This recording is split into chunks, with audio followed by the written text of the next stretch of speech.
anniversaries of a few more. One is the Paris Peace Conference, which really caused a lot of future problems in the way things were divided up. Where they divided up the Middle East and things like that. That's too much to get into at this point in time. Another anniversary is the Canadian War Amps. They formed next year because of the amputations that soldiers and that came from the First World War. And of course they're still carrying on today. Another one is at the end of the First World War, it was 100 years ago that they started the plastic surgery, which is a forerunner of the plastic surgery of today. So next year, 100 years ago, this is all started because of the horrendous wounds that these soldiers suffered. But because of the advanced medical state compared to wars before, they survived. But they survived, they were devastated. But those are things we need to remember about as well. Now, I only plan on telling two short stories, basically, from two members of the town of Melbourne, because I always try and keep with the town of Melbourne. I'm going to say a bit about Albrechtas. We lost Albrechtas not that long ago. He was a member of the RCR regiment in London. He was in the 1st Battalion, 1st Division, and because of that, he was a part of the airborne. But Albrechtas was born in Lithuania. So he was a small boy when his mother and father immigrated from Lithuania to Germany, just before the start of the Second World War. And they settled in the area roughly around Dresden, Germany. Now, getting near the end of the war, there was a work train, as they called it at the time, and the Arbrechtas family was being herded onto the train to be taken away to the work camp. Now, Don's father could speak fluent German, and he was arguing. I'm going to ask a question during while I'm talking about Don Arbrechtas.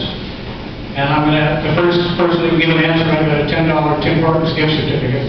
Who correctly answer.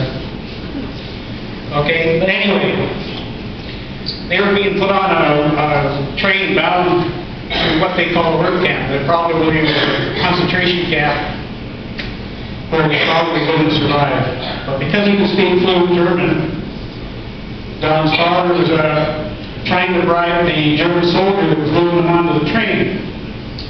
He was begging and trying to bribe. The German soldier said to him, I can't let you go because you're Jewish. And Don's father dropped his pants. Now, why did he do that? Because he wasn't circumcised. Yeah, that's right. Back there. That's right. Whoever said it, that's right. The reason being, if you were circumcised, you were assumed to be Jewish.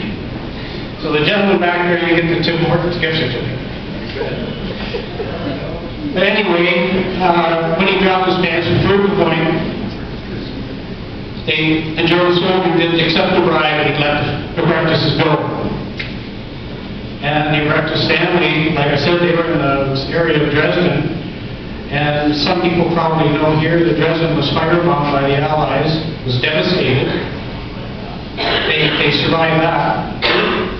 And I know Don told me that when they wanted to emigrate to Canada, on their trek across from Germany through France, they went to 3 different refugee camps. And he said each one was looked after by American soldiers. And he was just a little boy when they went and traveled that way. But eventually he made his way to this area. And of course, a lot of people here know Don. But that was just something Don told me about that I thought I'd pass on to you guys. The second little story, I met a veteran here from the Second War, Vern Giberson, or Vern as he is well known. Now, Vern Giberson, I didn't know him until later on. Of course, he was much older, and got very friendly with him here at the Legion. We talked a lot. And I went to him one time because I was doing a presentation here in the Legion in Melbourne. And I said to Vern, before I tell the story, I just want to ask you if I can tell it. And at the time he said, no, you don't tell it. Nobody knows about it. And I said, okay, that's fine, Vern, I understand, I won't. He said, then he paused and he says, just give me today. He said, I'll get back to you tonight, later today, and I'll let you know, maybe I'll let you talk. Came back, he was talking in the school for the Remembrance Day services. And he said, came back and he said, Red, I'll let you tell the story. So, here it goes. Vern joined the Army, in the Canadian Army, in 1942, he was age 15. And his birthday was near the end of May, so in May of 43 he joined, or he was 15, sorry, 15 and 43. His birthday in the late part of May 44, he just turned 17, so he's getting close to 16. By this point he'd been training. He was commanding an anti-tank weapon. Was an open-top turret at that age. Of course, D-Day happened within a couple weeks later at that age. So he said him and his friend by the name of AJ, they worked together in the same anti-tank crew, but AJ was pretty good at what he was doing as well. So they took AJ out the crew, put him in charge of another anti-tank weapon. And they drew lots to go into the landing craft in order of how you come off that landing craft. And Vern drew number 1. So he was the first one on the tank landing craft onto the beaches at Normandy and the first wave. His friend AJ drew number 7. That was the last one. So Vern teamed his friend AJ. Oh, they wanted the best for first. Joking around.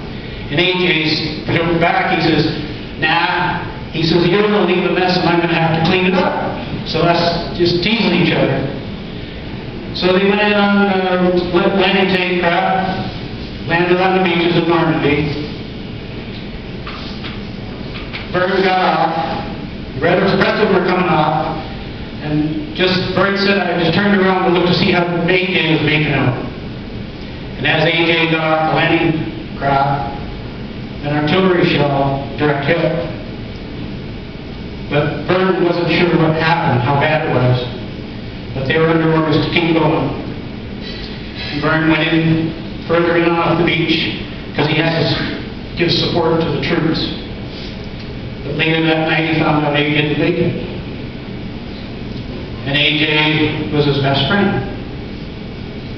And they support each other because they were best friends. If one of us doesn't make it, the other one does. We'll promise the other that we'll go and see your parents after the war. So Vern he made it through Northwest Europe. He didn't go see AJ's parents, but he said, Red, I had the awfulest feeling. I felt bad because their son didn't come home, but I did. I felt guilty. But he said, I've never told that story before. The only reason why he said, let me give you permission later maybe, he told that story to the kids at the school. He wanted to get it off his chest. A lot of veterans don't talk about those things. The one thing he asked me to do at his eulogy, because I did his eulogy at the Strathroy Funeral Home, he said, we veterans that served, came back, we appreciate the fact that we are thanked and appreciated. Don't get me wrong. He said, but don't ever forget the ones that didn't come back. They're the real heroes. They never had a chance to come back and have a family and kids, the work. And that's what he was telling me. So I just wanted to tell you those two stories. But on a lighter note right now, I just want to let you know that I want to thank Brian again for the presentation. At the Glencoe Historical Society in January, for anyone that's interested, and I know, Mike, you're interested quite a bit in this sort of thing. We're going to do a presentation on the Battle of Ortona, January the 16th, in Glencoe at the train station, when the Glencoe Historical Society meets, between 2 and 4. And this past Christmas was the 75th anniversary of the Battle of Ortona in Italy. It was brutal hand-to-hand, house-to-house fighting 75 years ago this past December the 20th to the December 28th. They had to fight it over Christmas. So if you're interested in getting some more about it, information, just come to the Glencoe train station January 16th. On that note, I want to thank everybody for coming here. We've had our best turnout for New Year's Eve ever. For that, we're very thankful. That keeps this Legion going. Keeps us in a position to be able to remember why we're here at the Legion. There's people we need to remember. But I'll set up the draw now. We have 3